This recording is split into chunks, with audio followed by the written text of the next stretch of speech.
The warmth of the fire mingled with the chill that still clung to Lila's coat, creating an odd but comforting contrast in the room. She had always been like that, unexpected, yet somehow exactly what you needed at the moment. As she handed me my glass, her fingers brushed mine briefly, and I felt a jolt of something unfamiliar, though I quickly dismissed it as nothing more than static electricity or exhaustion from the long day. Daniel leaned back on the couch, his usual reserved demeanor softening slightly in his sister's presence. "You didn't mention you were coming," he said, his tone teasing but not unkind. "I wanted it to be spontaneous," Lila replied with a playful shrug, settling into the armchair across from us. Her eyes sparkled in the firelight, and for a moment, I envied her ease, the way she carried herself as if every space belonged to her just by stepping into it. "Besides, I figured you two could use a little excitement around here. It's so quiet it feels like hibernation season." Her words hung lightly in the air, but they struck a chord deep within me. Quiet, that was our life lately, not the peaceful kind, where silence is a shared comfort, but the heavy, suffocating sort that seemed to stretch endlessly between Daniel and me. I took a sip of wine, letting its warmth spread through me, hoping it might dull the ache I'd grown accustomed to ignoring. Lila tilted her head, studying me with an intensity that made me shift uncomfortably under her gaze. "You seem different tonight," she remarked casually, though there was a probing curiosity beneath her tone. "Different how?" I asked, forcing a laugh that sounded hollow even to my own ears. She shrugged, swirling the wine in her glass. "I don't know. Just quieter than usual, maybe. Or maybe it's just the snow making everything feel heavier." She glanced toward the window, where fat flakes continued to fall, blanketing the world outside in white. "It's beautiful though, isn't it? Like the whole world has paused for a breath." I followed her gaze, watching as the snowflakes danced against the darkened sky. There was a strange beauty in their stillness, a reminder that sometimes pausing was necessary before moving forward. But the thought only deepened the knot in my chest. Moving forward, what did that even mean anymore? Daniel cleared his throat, breaking the spell. "So, any particular reason for this surprise visit? Or are we just lucky?" Lila smirked, leaning forward conspiratorially. Can a girl miss her big brother and his lovely wife without needing a reason? He raised an eyebrow, clearly skeptical, but didn't press further. Instead, he reached for the bottle of wine, refilling his glass and offering it to me next. I hesitated, then nodded, feeling the weight of Lila's gaze once again as she watched the exchange. There was something knowing in her expression, as if she could see past the facade I worked so hard to maintain. For the first time all evening, I wondered why she'd really come, and whether her arrival would change things between us in ways I wasn't prepared for. The warmth of Lila's hand on mine startled me, though not unpleasantly. It was as if her touch carried an unspoken acknowledgement of everything I had been too afraid to voice aloud. My chest tightened, and for a fleeting moment, I wondered if she could feel the rapid beat of my heart beneath her fingertips. She didn't pull away immediately. Instead, her gaze held mine with an intensity that made it impossible to look elsewhere. "You deserve to be seen," she repeated, her voice softer this time, but no less certain. The words settled over me like a bomb, soothing yet unsettling all at once. No one, not even Daniel, had spoken to me with such clarity in years. And while part of me wanted to bask in the comfort of her understanding, another part recoiled, wary of what it might mean. I forced a small laugh, trying to lighten the mood. "Maybe I'm just being dramatic. Life gets busy, right? We all have our phases." Lila tilted her head slightly, her expression thoughtful but unwavering. "Sure, life gets busy, but there's a difference between feeling overwhelmed by responsibilities and feeling invisible in your own relationship. You're not imagining this. Evelyn, trust me." Her certainty unnerved me. How could she see so clearly what I had spent months, maybe even years, trying to ignore? I took a long sip of wine, letting the liquid burn its way down my throat before setting the glass aside. The fire crackled softly in the background, its warmth doing little to ease the chill creeping into my thoughts. I don't know how we got here, I confessed finally, my voice barely above a whisper. We used to talk about everything, our dreams, our fears, the stupid little things that made us laugh. Now it feels like, I don't know, like we've run out of things to say. Lila leaned back in her chair, her fingers absently tracing the rim of her glass. Have you tried talking to him about it? Really sitting down and saying how you feel? I sighed, shaking my head. It's not that simple. Daniel isn't the kind of person who opens up easily. He bottles things up until they explode. Or worse, until he shuts everyone out completely. I don't want to push him away, but I also can't keep pretending everything is fine when it's not. For a moment, neither of us spoke. The silence stretched between us, heavy with unspoken truths and shared understanding. Lila watched me closely, her hazel eyes searching mine as if trying to piece together fragments of a puzzle only she could see. Finally, she broke the quiet. Sometimes people need a wake-up call. Not because they don't care, but because they get stuck in their routines and forget what really matters. Maybe Daniel needs someone to remind him who you are, not just as his wife, but as a person. Her words struck a chord deep within me, resonating with a longing I hadn't fully acknowledged until now. Tears pricked at the corners of my eyes, and I blinked them away quickly, embarrassed by the sudden rush of emotion. I just miss him, I admitted, my voice cracking under the weight of the confession. Not the man he is now, but the man he used to be, the one who looked at me like I was the center of his world. I miss us. Lila reached for my hand again, her touch firmer this time, grounding me in the present. Then fight for it, Evelyn. Fight for yourself, for him, for whatever it is you two once had. Love doesn't disappear overnight. It fades because we let it, but it can come back if you're willing to put in the work. Her conviction stirred something inside me, a flicker of hope I hadn't felt in ages. For the first time in what felt like forever, I allowed myself to believe that maybe, just maybe, things could change. But as I met her gaze, I couldn't shake the strange intimacy of the moment. The way her presence seemed to fill the room and blur the boundaries between comfort and something more. "Thank you," I said quietly, my voice thick with gratitude. I needed to hear that. Lila smiled, though there was a softness in her expression that hinted at something deeper. "Anytime. That's what sisters are for, right?" The word lingered in the air between us, simple yet loaded with meaning. Sisters.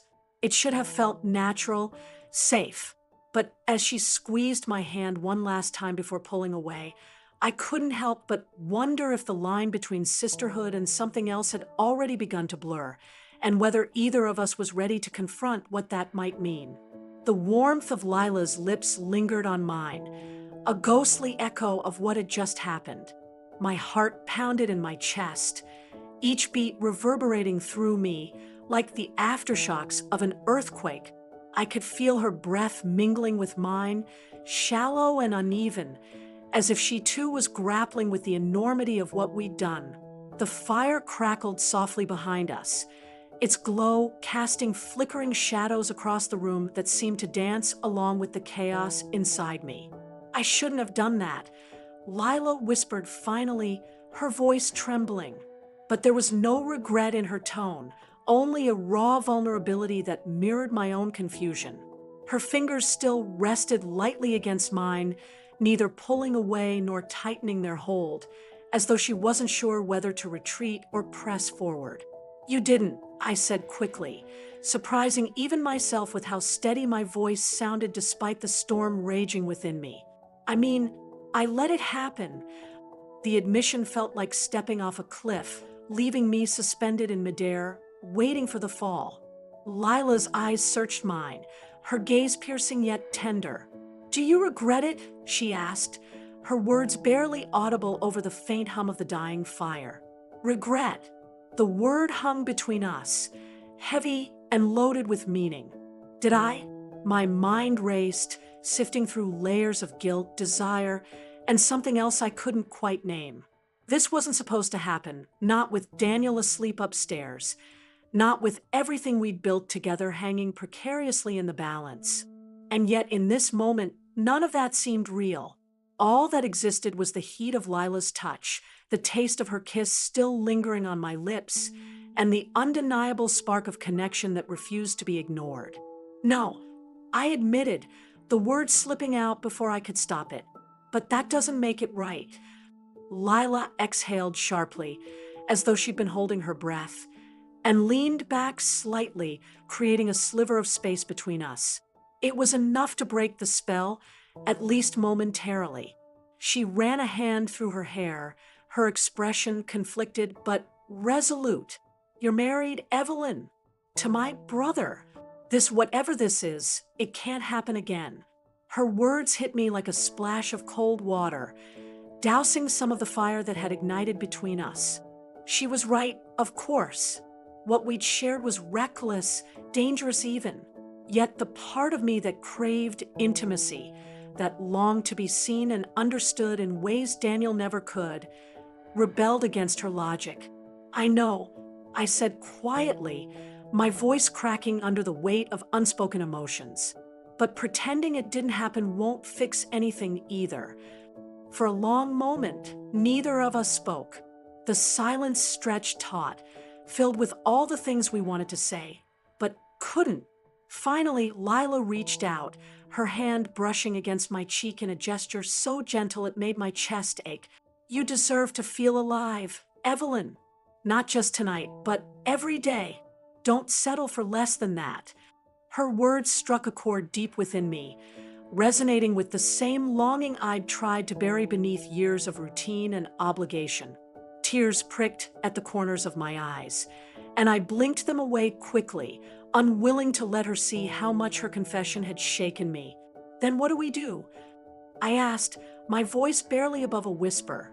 "How do we untangle this mess without hurting everyone involved?"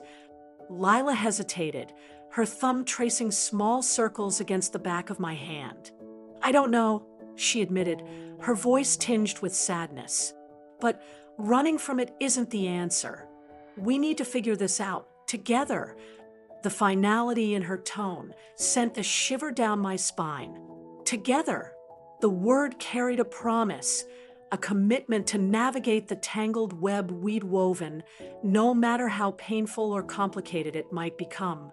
As much as I wanted to pull away, to retreat into the safety of denial, I knew she was right.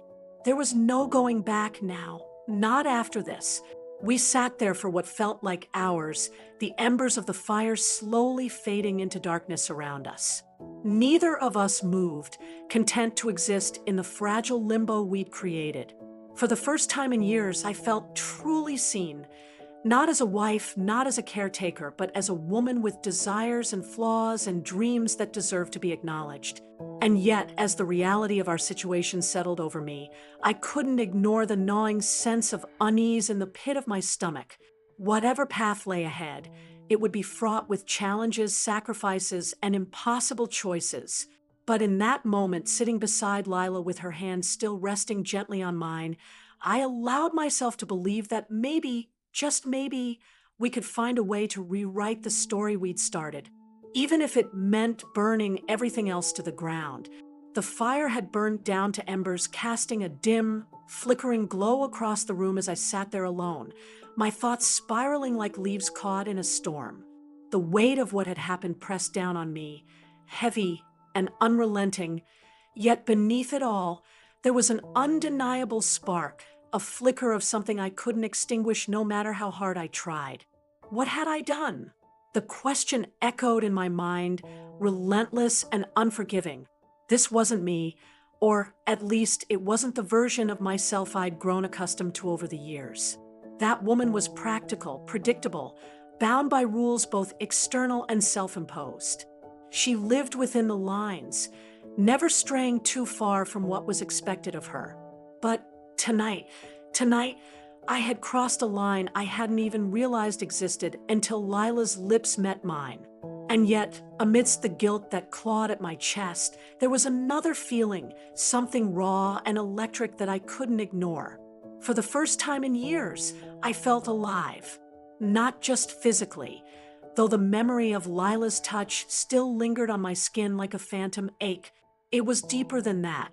Her presence had stirred something inside me, something long buried beneath layers of routine, obligation, and the quiet resignation that came with years of marriage to Daniel. Lila saw me, not as a wife or caretaker, but as a person, as Evelyn. And for those fleeting moments, I allowed myself to be seen, to exist outside the roles I'd played for so long.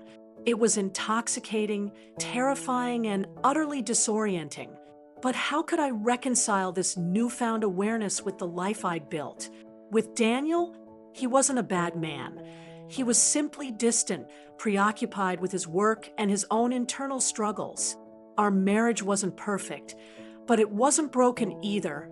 At least, not in ways I'd ever dared to articulate. Yet now, sitting here in the aftermath of what had happened, I couldn't help but wonder if the cracks had been there all along, hidden beneath the surface, waiting for something or someone to expose them. Was this betrayal? The word tasted bitter, sharp against the sweetness of the moment I'd shared with Lila. Betrayal implied intent, malice even, but what we'd done hadn't felt malicious. It had felt inevitable, like two magnets drawn together despite every reason they shouldn't be. Did that make it worse?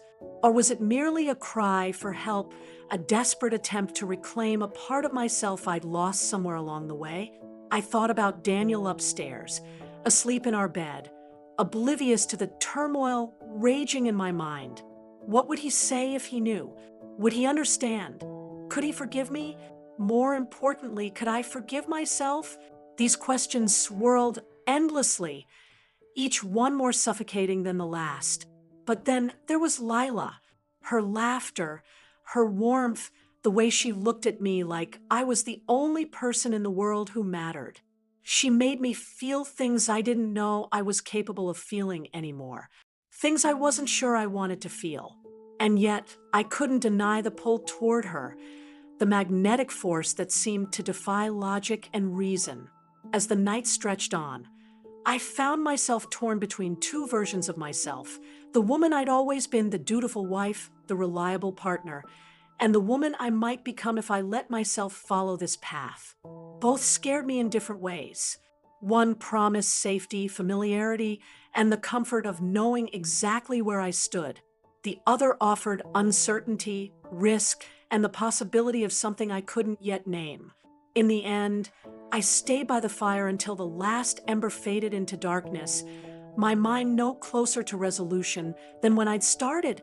All I knew for certain was that something had shifted within me, between Lila and me, and perhaps even in the fragile foundation of my marriage. Whatever happened next, I couldn't undo what had already been done. And maybe, just maybe I didn't want to. The weight of the morning pressed down on me like a physical force, each movement feeling heavier than it should.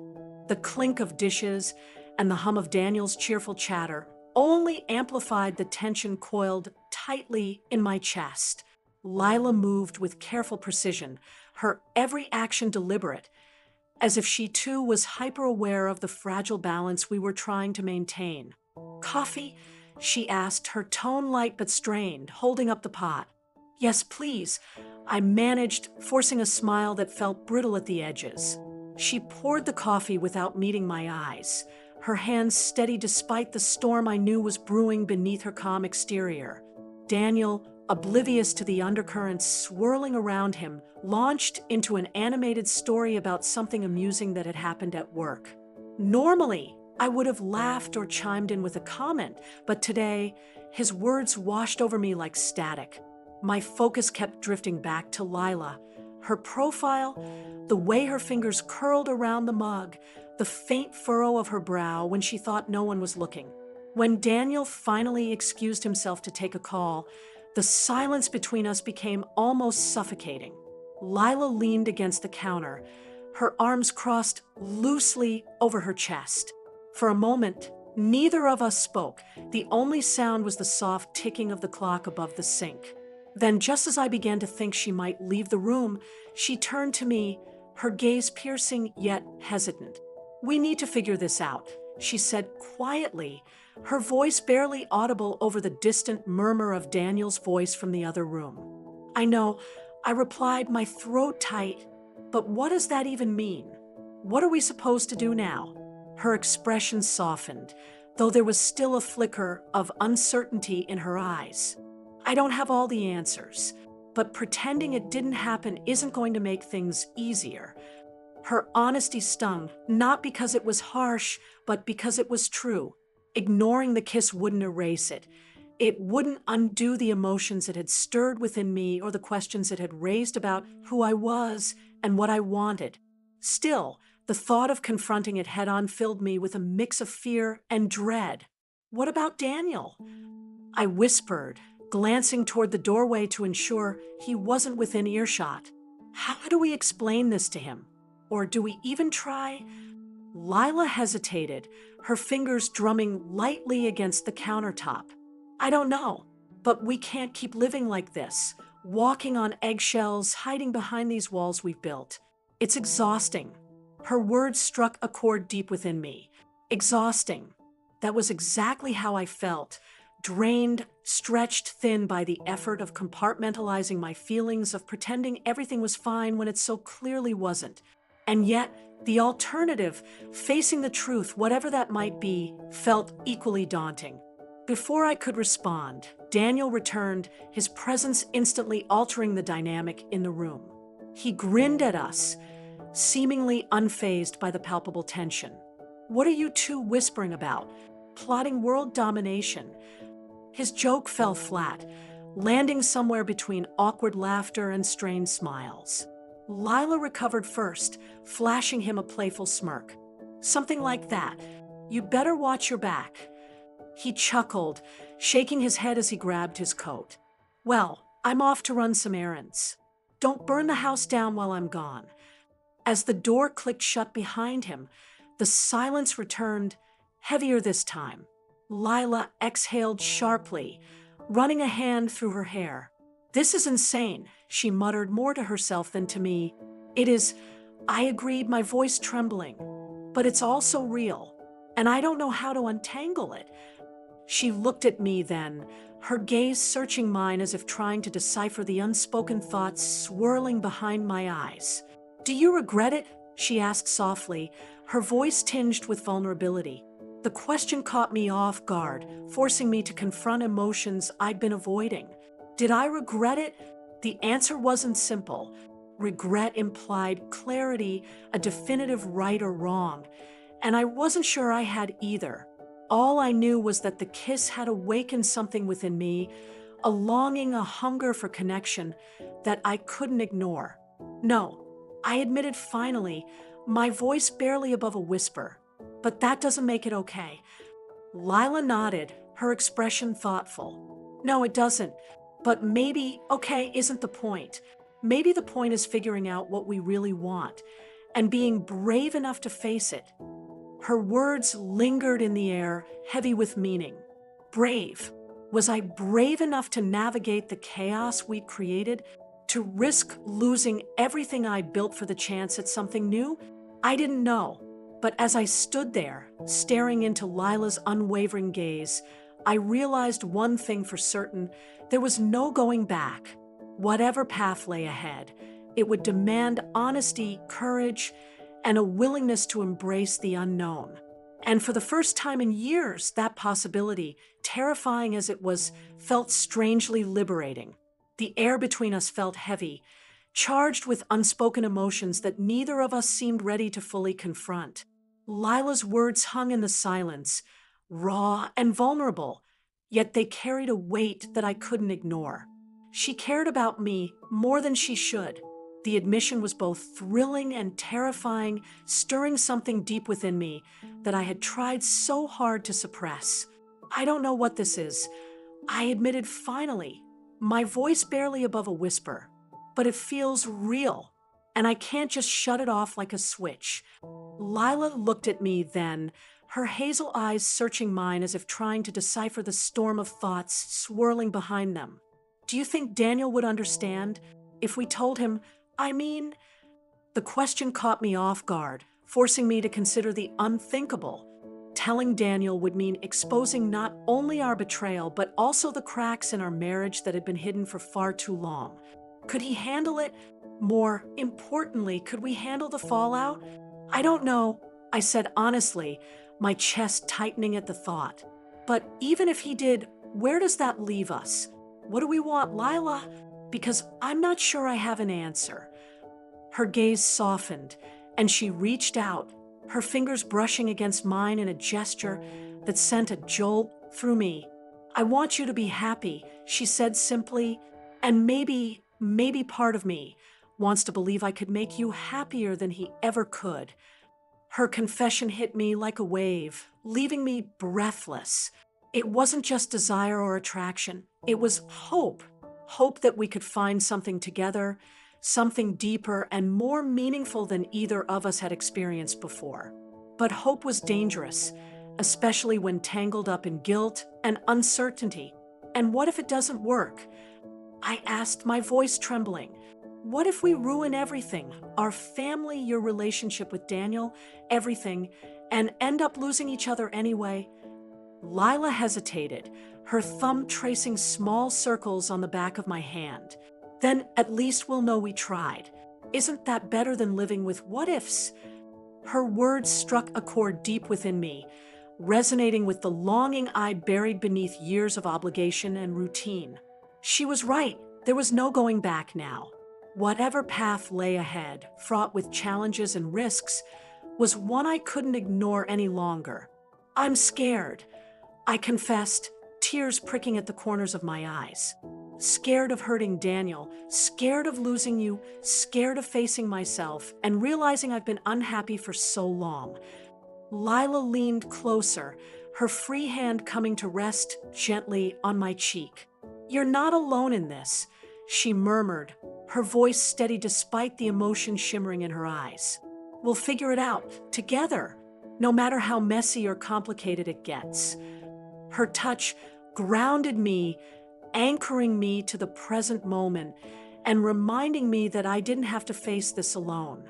For the first time in years, I allowed myself to lean into someone else's strength, to let go of the need to have all the answers. We can't keep running from this, I said finally, my resolve strengthening with each word. If we're going to move forward, we need to be honest with ourselves, with Daniel, with everyone. Lila nodded, her expression resolute yet tender. Then we start today, one step at a time. As she pulled me into an embrace, I felt the walls I'd built around my heart begin to crumble. It wasn't going to be easy, nothing worth fighting for ever was, but for the first time in a long time, I felt a flicker of hope. Hope that maybe, just maybe, I could reclaim a piece of myself I thought I'd lost forever. And perhaps in doing so, I could find a love that was truer, fiercer, and more authentic than anything I'd known before. But as the sound of Daniel's car pulling into the driveway broke the quiet, reality came rushing back. We pulled apart quickly, exchanging a glance filled with unspoken promises and lingering questions. Whatever happened next, we would face it together, not as enemies or betrayers, but as two people brave enough to seek something real, even if it meant risking everything to get there. The crackling of the fire filled the silence between us as Daniel absorbed my words. His hand tightened around mine, not in desperation, but in a quiet promise, a gesture that felt foreign yet familiar all at once. For so long, our connection had been dulled by routine, buried beneath layers of unspoken grievances and fading affection. But now, sitting here under the dim glow of the hearing's embers, something shifted. I don't want to lose you, I admitted, my voice trembling. But I also can't keep pretending everything is fine when it's not. Daniel exhaled sharply, running his free hand through his hair. He looked older in this light, worn down by years of neglecting the very foundation we'd built our lives upon. Yet there was still warmth in his eyes, a flicker of the man I'd fallen in love with all those years ago. "You're right," he said finally, his tone heavy with regret. "I've taken us for granted, taken you for granted. And I'm sorry, Evelyn. Truly." His apology wasn't just words. It carried the weight of realization, of someone waking up to the reality they'd ignored for too long. It struck a chord within me, stirring emotions I thought were lost forever. Part of me wanted to pull away, to retreat into the safety of bitterness and blame. But another part, the part that had chosen him, loved him, stood by him, yearned to believe him, to give us another chance. "We can't fix this overnight," I said softly, my gaze dropping to where our hands were intertwined. "It's going to take work, from both of us." He nodded, his jaw tightening with resolve. "Then we'll do the work, whatever it takes." For a moment, neither of us spoke. The air between us felt lighter, as if the truth had cleared some invisible fog that had clouded our relationship for years. But even as hope began to bloom, guilt gnawed at the edges of my conscience.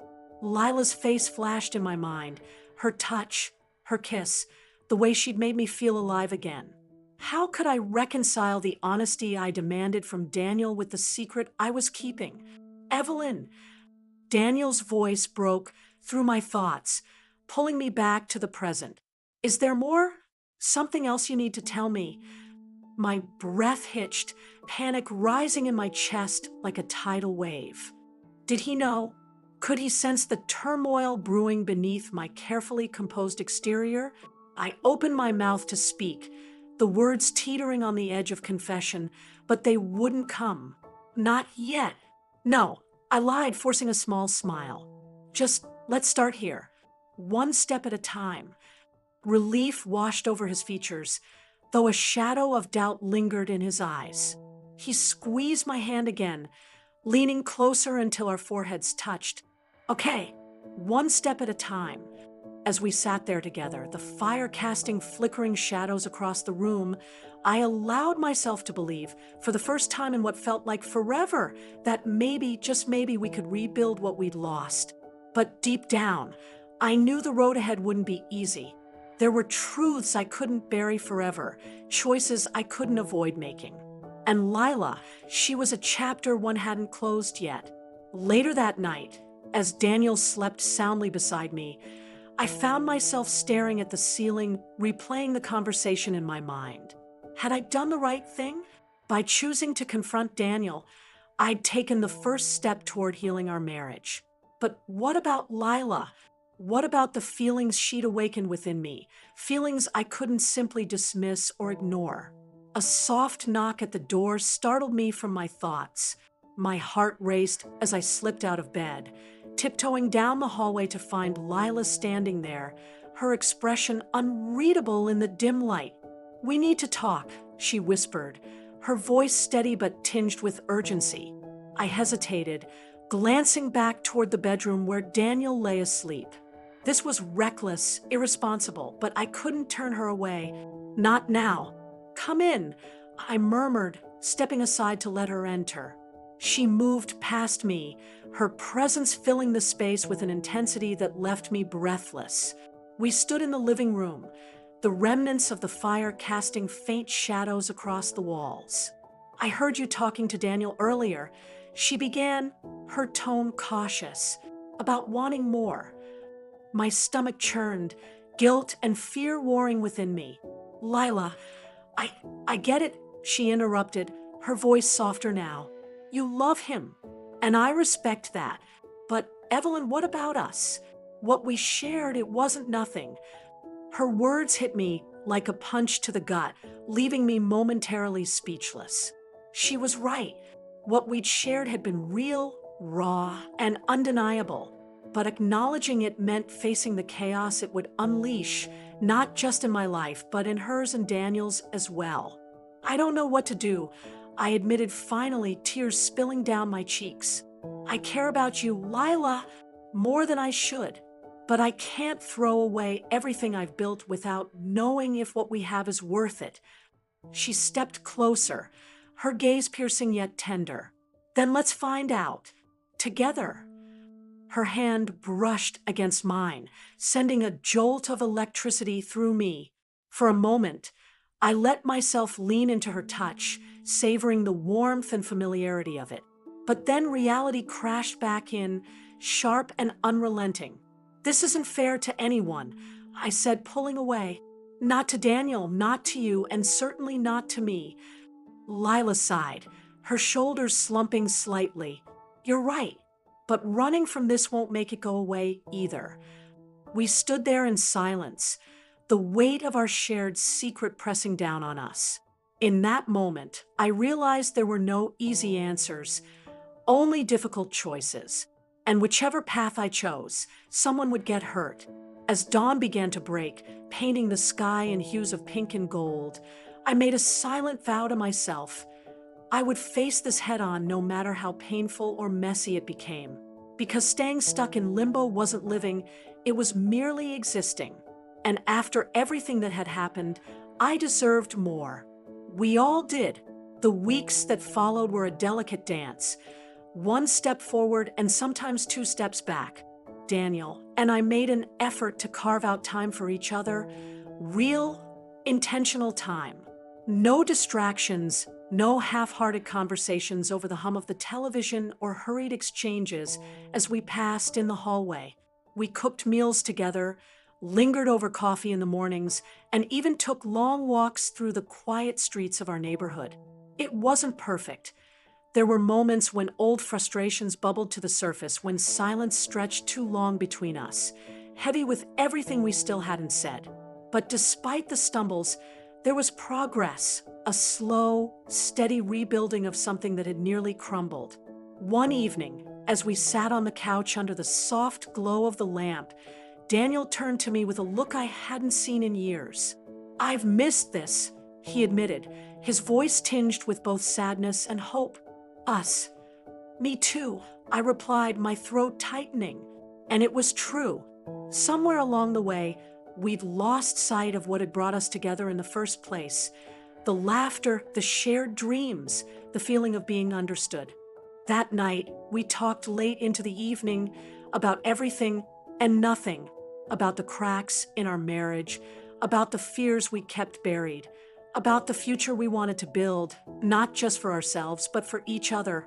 But even as Daniel and I worked to mend what had broken between us, Lila's presence lingered like a shadow at the edges of my thoughts. She left not long after that snowy weekend, her departure marked by a quiet goodbye at the train station.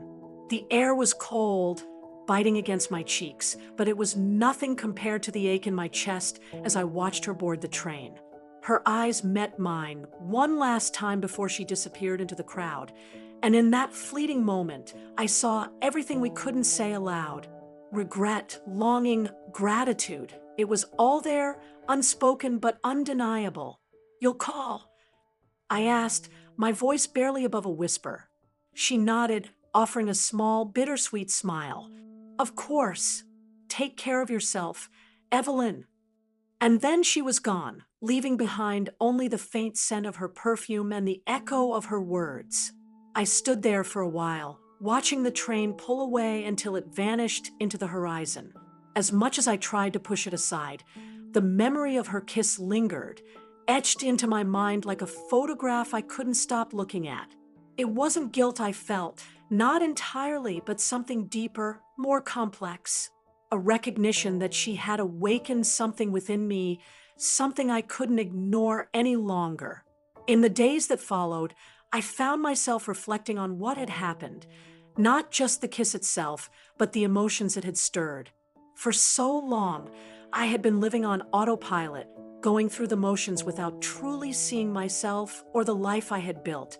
Lila's arrival had shattered that illusion, forcing me to confront the parts of myself I'd neglected, the desires I'd buried beneath layers of obligation and routine. She had reminded me of the importance of being seen, not just by others, but by myself. It wasn't easy to reconcile those feelings with the life I was trying to rebuild with Daniel. There were moments when doubt crept in, when I wondered if I was making the right choice. But deep down, I knew the answer. What I had shared with Lila was real, yes, but it wasn't sustainable. It was a spark, a fleeting moment of clarity in the midst of chaos. And while it would always hold a place in my heart, I also knew it wasn't meant to last. Looking back now, I realized that night changed me in ways I'm still unraveling. It forced me to face truths I had avoided for far too long, to acknowledge the loneliness I had carried, the pieces of myself I had let slip away. It reminded me that love isn't just about finding someone who sees you. It's about learning to see yourself, flaws, and all. And though I'll always carry the memory of that kiss, I know it served its purpose to wake me up. As winter gave way to spring, Daniel and I continued to navigate the fragile newness of our relationship. We weren't the same people we had been before. All the cracks and scars remained, but we were stronger for having faced them together. And while the road ahead was uncertain, I felt a sense of peace I hadn't known in years. Not because everything was fixed, but because I finally believed it could be. Lila called once, her voice warm and familiar over the phone. We talked briefly, skirting around the weightier topics, focusing instead on lighter things, her new job, the weather, the little details of everyday life. When we hung up, I set the phone down and stared out the window, watching the sunlight filter through the budding trees. For the first time in a long time, I felt whole, not because I had all the answers, but because I was willing to keep searching for them. Life, I realized, is messy and imperfect. It doesn't offer neat resolutions or tidy endings. But maybe that's the beauty of it. Maybe the act of moving forward, of choosing to keep going even when the path is unclear, is enough.